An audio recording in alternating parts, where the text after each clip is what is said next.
زندگیاں باہر سے جتنی نارمل دکھائی دیتی ہیں نا، ان کے اندر اتنی ہی خاموش چیزیں چھپی ہوتی ہیں۔ کچھ درد ایسے ہوتے ہیں جو چہرے پر نظر ہی نہیں آتے، صرف دل محسوس کرتا ہے۔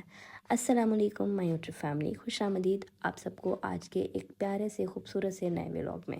پورے 4 سال سے میں روز ایک نئی امید کے ساتھ اپنا کیمرہ آن کرتی ہوں، یہ سوچ کر کہ شاید آج میری محنت کو کوئی دیکھ لے گا، شاید آج میری آواز کسی کے دل تک پہنچے گی۔ لیکن پھر کبھی کبھی دل تھک جاتا ہے اور سوچتی ہوں کیا واقعی کامیاب ہونے کے لیے بڑے حادثوں کی ضرورت ہوتی ہے، جیسے کسی کو کینسر ہو جانا، جیسے کسی کا مر جانا۔ میں نے اکثر لوگوں کو دیکھا ہے کہ کوئی مر گیا اور وہ وائرل ہو گیا، میں نے اکثر لوگوں کو دیکھا ہے کہ کسی کو فلاں کو کینسر ہو گیا تو وائرل ہو گیا۔ آپ کو پتہ ہوگا کہ ماریہ بلال ایک یوٹیوبر ہیں، ان کو کینسر ہو گیا، پہلے وہ وائرل نہیں ہو رہی تھی، ان کو کینسر ہو گیا، لوگوں نے ایک دم سے اتنی ریچ دی اور وہ فٹافٹ سے وائرل ہو گئے۔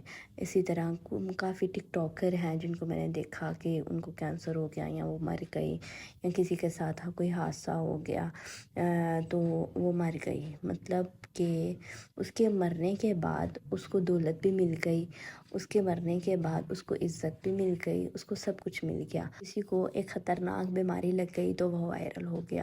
پچھلے دنوں میں ترکی کے ایک لڑکے کو دیکھ رہی تھی جو کہ ترکی کا بہت ہینڈسم نمبر 1 پہ آنے والا ایک ماڈل تھا۔ وہ ویسے ہی بہت وائرل تھا، لیکن اچانک سے اس کو 21 سال کی عمر میں کینسر ہو گیا اور وہ لاسٹ سٹیج پہ تھا، اور وہ ایک دم سے ساری دنیا پہ چھا گیا۔ پتہ نہیں، کبھی کبھی میرے دل میں آتا ہے خیال اس طرح کے، عجیب ہے، آپ لوگ سوچیں گے تمہارا دماغ خراب ہے، لیکن یقین کریں آتا ہے خیال کہ آپ لوگ اتنی محنت کرتے ہیں، 4 سال سے میں مسلسل محنت کر رہی ہوں، لیکن مجھے کوئی رسپانس نظر نہیں آتا۔ دل میں آتا ہے کہ کینسر ہو جائے گا تو میں وائرل ہو جاؤں گی، کینسر ہو جائے گا تو یہ ہو جائے گا۔ اللہ معاف کرے، اللہ تعالیٰ ہر ایک کو ہر طرح کی بیماری سے بچائے۔ میرا دماغ کام کر کر کے اکثر اتنا تھک جاتا ہے کہ میں روزانہ ایک نئی امید کے ساتھ کیمرے کو آن کرتی ہوں اور سوچتی ہوں کہ آج کی ویڈیو، آج کی وائس اوور لوگوں کو اٹریکٹ کرے گی اور لوگ ویڈیو کو دیکھیں گے۔ خیر، یہاں پہ میں اپنی بیٹی کو ریڈی کر رہی تھی، اس کے پیپر چل رہے ہیں۔ صبح سب سے پہلے اس کو اٹھانا ہی بہت مشکل ہوتا ہے۔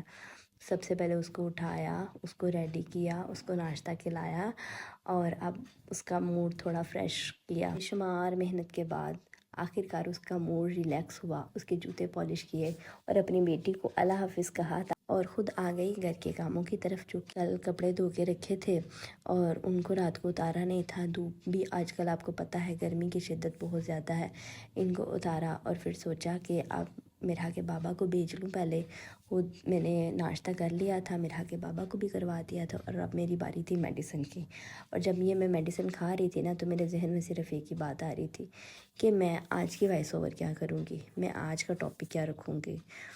میں نے وائس اوور اکثر میں پہلے لکھ لیتی ہوں یا مجھے کوئی ذہن میں آ جاتی ہے، لیکن آج کچھ بھی ذہن میں نہیں آ رہا تھا۔ میں نے سوچا کہ کیوں نہ میں آج آپ کے ساتھ وہ روٹین شیئر کروں جو کہ ایکچول میں میری روزانہ کی ہوتی ہے۔ یہاں پہ جی اب میں صفائیاں کر رہی تھی، اپنے بیڈ کے کشن اتار اتار کے نیچے پھینک رہی تھی تاکہ میرا کلین ادروائز صاف ہوتا ہے۔ میں روزانہ کلین کے اوپر بھی تپڑی لگاتی ہوں۔ کچھ لوگوں کے ذہن میں خیال آئے گا کہ اس نے سارے تکیے اٹھا کے زمین پہ پھینک دیے ہیں، گندی زمین ہوتی ہے۔ بالکل ایسا بالکل بھی نہیں ہے، کیونکہ میں روزانہ اپنے کلین کو، اپنے کمرے کو بہت اچھے طریقے سے نیٹ اینڈ کلین کرتی ہوں۔ یہاں پہ میں نے اب اپنی بیڈ شیٹ صحیح کی، صاف ستھری کی، اس کو اچھے طریقے سے بچھایا، اور یہ میرا عبایا تھا پڑا ہوا، میں نے کہا اسی سے اپنے بیڈ کو نا جھاڑ جوڑ دیتی ہوں۔ اس کے بعد میں نے کپڑے سمیٹنے تھے جو کہ میں نے دھو کے رکھے ہوئے تھے، لیکن تہہ نہیں لگائے تھے، الماری میں نہیں رکھے تھے، اور یہاں پہ ظہر کی نماز کا بھی ٹائم ہو گیا تھا۔ میں نے سوچا تھا کہ میں کپڑے سمیٹنے کے بعد ظہر کی نماز پڑھوں گی۔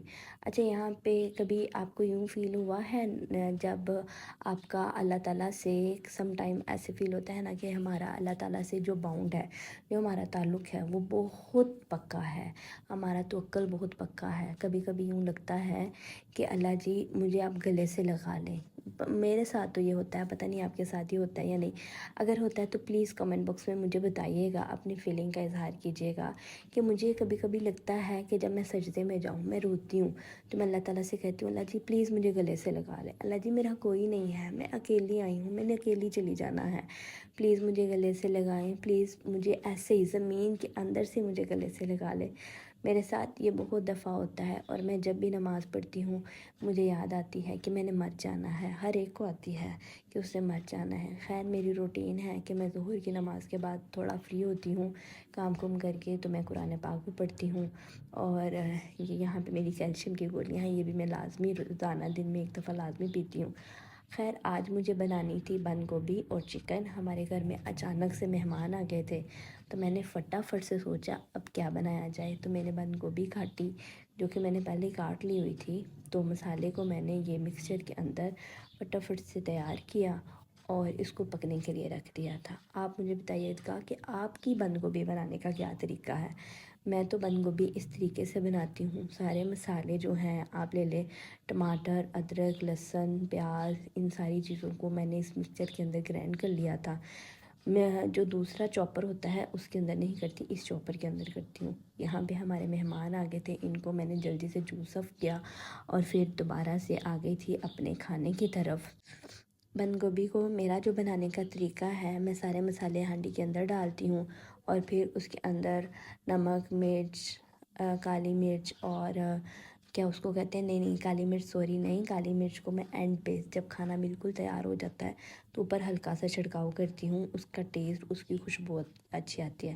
میرا سالن تھوڑا سا لگ رہا تھا کیونکہ میں مہمانوں کو بھی دیکھ رہی تھی، میں نے جلدی سے آئی، میں نے دیکھا، پھر اس کو بھونا شروع کیا، مسالے کو پہلے بھونا تھوڑا سا، پھر چکن کو بھونا اور پھر اس کو تھوڑی دیر کے لیے دم پہ رکھ دیا تھا۔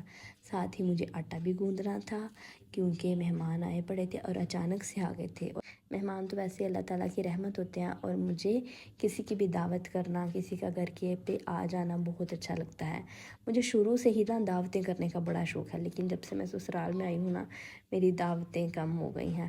میں امی کے گھر تھی تو میں کچھ کرتی تو نہیں تھی، لیکن ہاں میں ہر دوسرے دن اپنے چچا تائے کسی نہ کسی کو کہتی تھی آ جائیں آپ، آج ہم مل کے کھانا کھائیں گے، بڑا مزہ آتا تھا۔